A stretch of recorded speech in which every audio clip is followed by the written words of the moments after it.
హుండీలో లెక్కింపుల సమయంలో దొంగతనం ఏదైతే చేశాడో పట్టుకున్నది మా ప్రభుత్వం, అతని ధైర్యం శిక్ష ఇచ్చింది మా ప్రభుత్వం, కోర్టులో జరిగింది మా ప్రభుత్వంలోనే. అతను చేసిన తప్పుకి సుమారుగా 14 కోట్ల రూపాయలు వారికి ఉన్నటువంటి ఆస్తుల్ని స్వయంగా కలియుగ వెంకటేశ్వర స్వామికి రాసి ఇచ్చి మెగాలోక అదాలత్లో ఆ కోర్టును పరిష్కారం చేయడం జరిగింది. దానికి మా మాజీ ముఖ్యమంత్రి వారు జగన్మోహన్ రెడ్డి గారు మొన్న ఆయన సుదీర్ఘమైనటువంటి ప్రెస్ కౌంటర్లో చెప్పడం కూడా జరిగింది. అది కూడా మీరు మా మీద నందిరేసే పరిస్థితి తీసుకొచ్చారు. ఇకపోతే దేవస్థానానికి వెళ్ళినటువంటి ముఖ్యులకి శాల్వాల కప్పడంలో కూడా అవినీతి జరిగిందని. ఇది విఆర్ఎస్ అనేటువంటి ఒక సంస్థ నుంచి, ఒక ఫ్యాక్టరీ దగ్గర నుంచి కొనుగోలు చేసింది తిరుమల తిరుపతి దేవస్థానానికి సంబంధించినటువంటి పాలక మండలి ఆ టెండర్స్కి ఆఫర్ చేసింది. ఆ టెండర్లకు ఆఫర్ చేసినప్పుడు ఎప్పుడు జరిగింది ఈ టెండర్లకు ఆఫర్ చేయడం? గత ప్రభుత్వంలో జరిగింది మీరు చెప్తున్నారు. ఈ 18 నెలల కాలంలో మీకు సంబంధించినటువంటి తెలుగుదేశం పార్టీకి సంబంధించినటువంటి ఒక వ్యక్తిని తీసుకొచ్చి టీటీడీ చైర్మన్ చేసిన తర్వాత ఇన్నాళ్ళ నుంచి ఏం చేస్తున్నారు? పట్టు వస్త్రాలు సమర్పించట్లేదు, అన్ని సిల్కు అన్ని వచ్చినాయి, విఆర్ఎస్ కంపెనీని తీసుకొచ్చి ఇచ్చారు, అందులో కూడా అవినీతి జరిగిపోయింది. ఈ 18 నెలల కాలం నుంచి జరగలేదా? ఈ రోజే తెలిసిందా మీకు? ఇది కొన్ని ప్రభుత్వాలు కానీ స్వచ్ఛంద సంస్థలు కానీ వాళ్ళు తీసుకున్నటువంటి నిర్ణయాలు ఆ పాలక మండలికి సంబంధించిన దాంట్లో ప్రభుత్వ జోక్యం ఉండదు. మీకు కూడా విషయాలు తెలిసిన విషయాలే. కానీ ఏదో బురద జల్లాలి మా ప్రభుత్వం, గతంలో మేము చేసినటువంటి ప్రభుత్వం మీద, వైఎస్ఆర్ కాంగ్రెస్ పార్టీ ప్రభుత్వం మీద ఆలోచనతో మీరు చేస్తున్నారు తప్ప మీరు మనస్సాక్షిగా ఆలోచించినట్లయితే ఇది పాలక మండలి తీసుకున్న నిర్ణయము. ఒకవేళ అందులో అవకతవకలు కనుక జరిగినట్లయితే ఈ పాలక మండలి ఎందుకు రద్దు చేయలేదు ఆ టెండర్ని? ఆ విఆర్ఎస్ అనే కంపెనీ నుంచి తీసుకున్నటువంటి షాప్స్ని ఎందుకు రద్దు చేయలేదు? ఈరోజే తెలిసిందా? ఇన్నాళ్ళ నుంచి లేదా?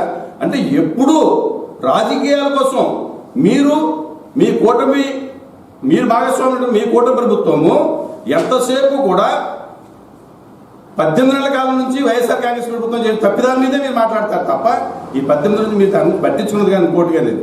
ఏటీఎం సంస్థ కింద వాడుకుంటున్నారు. ఏటీఎం కింద సంస్థ వాడుకున్నది గతంలో. ఈరోజు మీ కూటమి ప్రభుత్వంలో ఉన్నటువంటి ముఖ్యమంత్రి చంద్రబాబు నాయుడు గారు, ఆయన ఎప్పుడు ముఖ్యమంత్రి ఉన్నా సరే ఈ తిరుమల తిరుపతి దేవస్థానానికి సంబంధించిన ఆస్తుల విషయంలో కానీ దేంట్లోనైనా కానీ పూర్తిగా ఆయన ఏటీఎంలో వాడుకున్నాడు ఆ సంస్థని. తిరుమల తిరుపతి వెంకటేశ్వర స్వామి కలియుగ ప్రత్యక్షం, ప్రతి ఒక్కళ్ళు కూడా మంచి ఆరాధించేటువంటి దేవుడు. అటువంటి వ్యక్తిని పట్టుకొని రాజకీయాలు వాడుకోవడం అనేది చాలా దౌర్భాగ్యమైన పరిస్థితి. ఇంకొక విషయం ఏంటంటే, భారతీయ జనతా పార్టీ హైందవ సనాతన సాంప్రదాయాలు పాటించే పార్టీ, మా పార్టీ హిందువులకి పూర్తి మద్దతుతో ఉన్న పార్టీ అని చెప్పి భారతదేశం మొత్తం మీద మూడోసారి అంటే సుమారుగా 15వ సంవత్సరం 3వ టర్మ్ అధికారంలో చేపట్టింది. ఏ బేస్ మీద చేపట్టింది మీ ప్రభుత్వము? హైందవుల యొక్క సనాతన సాంప్రదాయాలు కాపాడుతాము, హిందువులకు ప్రాధాన్యత ఇస్తాము, ఈ భారతదేశం హిందువులదే అని ఇచ్చారు. ప్రజలు స్వాగతించారు, మేము కూడా హర్షిస్తున్నాం, మేము స్వాగతిస్తాం. కానీ అమ్మ, ఒక్క విషయం గుర్తుపెట్టుకోవాలి చైర్మన్ గారు, ఎక్కడి దాకా మనం వెళ్ళవద్దు. ఆవులు, గోమాత, హిందువులని ప్రతి ఒక్కరు కూడా పూజించినటువంటి సకల దేవతా స్వరూపిణి గోమాత. అటువంటి గోమాతకి సంబంధించినటువంటి వధ జరుగుతుంటే ఇంతవరకు తణుకు నియోజకవర్గం కానీ, పశ్చిమ గోదావరి జిల్లా కానీ, ఆంధ్రప్రదేశ్ రాష్ట్రంలో ఉన్నటువంటి భారతీయ జనతా పార్టీ కానీ, భారతదేశంలో ఉన్నటువంటి భారతీయ జనతా పార్టీ అధికారంలో ఉన్నటువంటి కేంద్ర ప్రభుత్వం కానీ, మన తణుకులో మన పక్కనే తేతల్లో లేహం ఫుడ్ ప్రొడక్ట్స్ పేరుతోటి అనేకమైనటువంటి గోవులు వధ జరుగుతోంది. ఇప్పుడు కూడా స్టే జరుగుతుంది. మీ అందరికీ తెలుసు, ప్రపంచంతో కోడే కూస్తోంది. తణుకుని ఈ విధంగా తీసుకెళ్లి ప్రపంచ చిత్రపటాల్లో పెట్టారు. ఈ గోవధ తణుకులోనే జరుగుతోంది. ఈ గోవధకు సంబంధించినటువంటి మాంసం మన కూడా వైజాగ్లో ట్రేస్ అయిందని చెప్తున్నారు.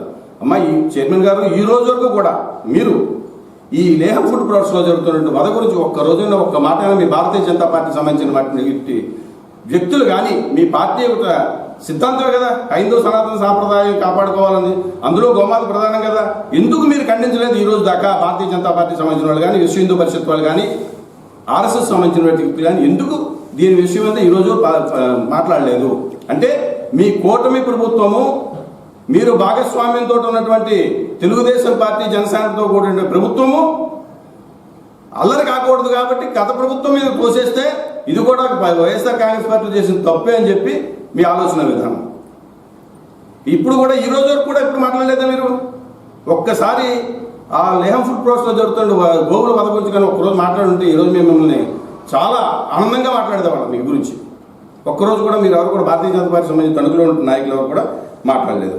అలాగే భారతదేశంలో ప్రపంచ దేశాల్లో తిరుమల తిరుపతి దేవస్థానం వెంకటేశ్వర స్వామి ఎంతో మన హైందవులే కాదు, హిందువులే కాదు, ప్రపంచ దేశాల్లో ప్రతి ఒక్కరు కూడా కొలుస్తారండి. అటువంటి టీటీడీ వెంకటేశ్వర స్వామిని కూడా మీరు రాజకీయానికి వాడుకుని, ఇంకా వెంకటేశ్వర స్వామి రాజకీయానికి వాడుకుని మన వైఎస్ఆర్ కాంగ్రెస్ పార్టీ ఏదో తప్పు చేసింది నిందర మోపడం అనేది సరైనది కాదని చెప్పేసి వైఎస్ఆర్ కాంగ్రెస్ పార్టీ తణుకు నియోజకవర్గం, మా వైఎస్ఆర్ కాంగ్రెస్ తణుకు నియోజకవర్గం నుంచి మేము హితం పలుకుతున్నామా. ఇప్పటికైనా సరే ఇటువంటి చౌకబారు రాజకీయాలు కానీ ఇటువంటి విషయాలు కానీ ఏం మాట్లాడకుండా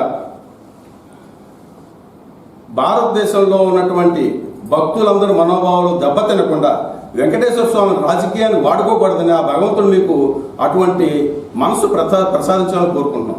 ఇంకొక చిన్న విషయం, ఇంతసేపు 18 నెలల కాలం నుంచి కూడా మీరు అధికారంలోకి వచ్చినప్పటి నుంచి వైఎస్ఆర్ కాంగ్రెస్ పార్టీని ఎత్తి చూపడమే సరిపోతుంది తప్ప ఒక్కసారి ఆలోచించేయండి అమ్మా.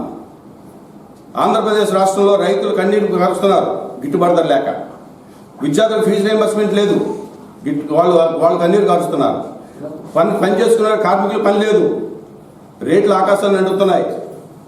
అభివృద్ధి ఏ విధంగా జరుగుతుందో ప్రజలే చూస్తున్నారు. ప్రపంచ దేశాలు చూసేటువంటి పరిస్థితి తీసుకొస్తున్నారు ఆంధ్రప్రదేశ్ని. అప్పులు ఆంధ్రప్రదేశ్ని చేశారు. 18 నెలల కాలంలో 2,70,000 కోట్ల రూపాయలు అప్పు చేసిన చరిత్ర ఆంధ్రప్రదేశ్ రాష్ట్ర ప్రభుత్వాన్ని. ఒక్కసారి మీరు కూడా ఆ భాగస్వామి, మీరు కూడా ప్రభుత్వంలో భాగస్వాములు కాబట్టి ఒక్కసారి ముఖ్యమంత్రి గారిని అడగండి. 2,70,000 కోట్ల రూపాయలు అప్పు చేశారు కదా, ఈ అప్పుని ఏ విధంగా మీరు వాడుతున్నారు, దేనికోసం అప్పు చేస్తున్నారని చెప్పండి అమ్మా. అది ఒక్కసారి భారతీయ జనతా పార్టీ నాయకురాలుగా, మీరు అధికార ప్రతినిధిగా మీరు ఒక్కసారి ఆ క్వశ్చన్ చేస్తే మిమ్మల్ని చాలా గౌరవంగా మేము రిసీవ్ చేసుకుంటాం.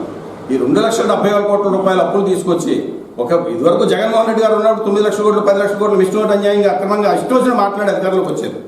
ఆయన 5 సంవత్సరాల కాలంలో 3,30,000 కోట్ల రూపాయలు అప్పు చేస్తే అది కూడా 2 సంవత్సరాల పాటు కరోనా కాలంలో 3 సంవత్సరాల అధికారంలో 3,30,000 కోట్ల అప్పు చేస్తే 18 నెలల కాలంలో 2,70,000 కోట్ల రూపాయలు అప్పు చేసి ఏమి చేశారు? జగన్మోహన్ రెడ్డి గారు అప్పు తీసుకొచ్చి పేద ప్రజల యొక్క సంక్షేమం కోసం, అభివృద్ధి కోసం, వారి ఆర్థిక అభివృద్ధి కోసం కష్టపడ్డారు. విద్యార్థులకు ఉపయోగపడ్డారు. రైతులకు ఒక గిట్టుబాటు ధర కల్పించారు. డ్వాక్రా అక్కచెల్లెమ్మలకు రుణ సదుపాయం కల్పించారు. ఆర్థిక అభివృద్ధికి పాటుపడ్డారు.